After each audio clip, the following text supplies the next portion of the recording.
Gautam Mody, new trade union initiative from India.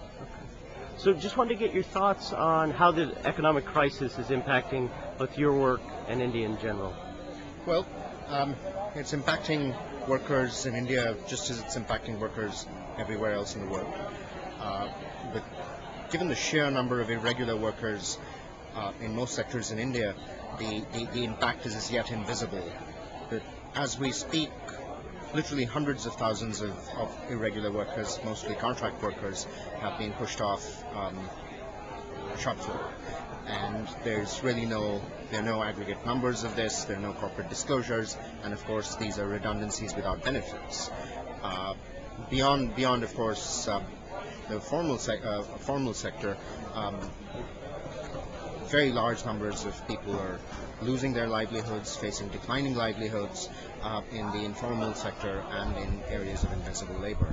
How it affects any trade union organization, we are at one level experiencing increasing membership. Workers are turning more and more to unions. There are new opportunities to organize, but it's also coming with enormous pressure of responding.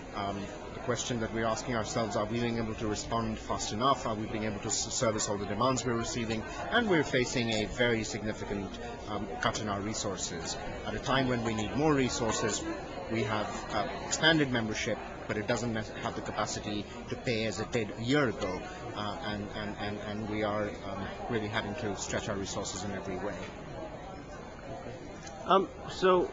You've attended many World Social Forums, and I'm just wondering if you think this one's different in any way.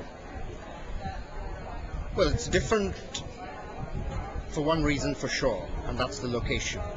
This is the first time that we've actually been out. We've been in big cities. We were in Porto Alegre for historical reasons of the Workers' Party and the coup making huge advances in their expansion in Porto Alegre, in being able to influence local government, move it in that direction. So Porto Alegre was a symbolic site.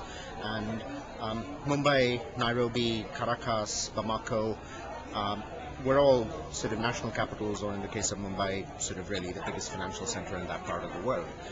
This is the first time we've come to a site where we face enormous exploitation and has faced exploitation under colonialism and under present neoliberalism.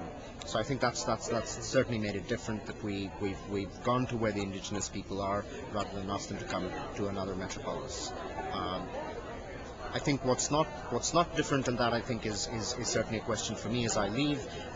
There's been an enormous concern over the crisis, but I think all of us in the WSF didn't really restructure the WSF, which we should have a couple of months ago, to ensure that we had some concrete strategies to go forward in terms of addressing the global crisis together. And I think that would remain a disappointment, and I hope in the coming weeks the richness of the discussion, the expressions of concern, the militant resistance that we have seen articulated here will be translated into strategies, local, national and global.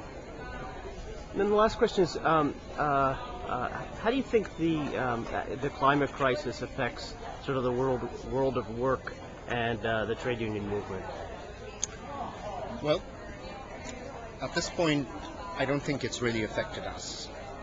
There's a debate. We know the facts on the ground. We know the situation is extreme, but governments haven't acted yet. Like in income inequalities, there are environmental inequalities, and there's a huge inequality of how the world, nation states and within nation state, the ruling class and the working class access environmental resources and contribute to global warming.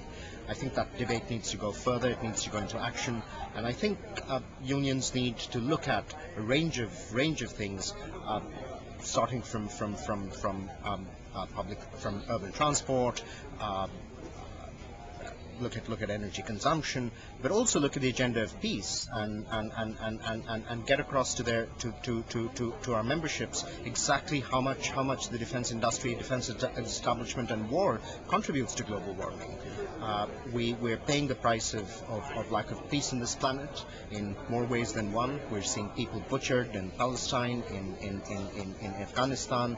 We're in the cusp of war on the border of India and Pakistan, and we really need to address that issue. That's an issue which will, not just alter resources in economic terms for the working people of the world, but it will also help in lowering the planet's temperature.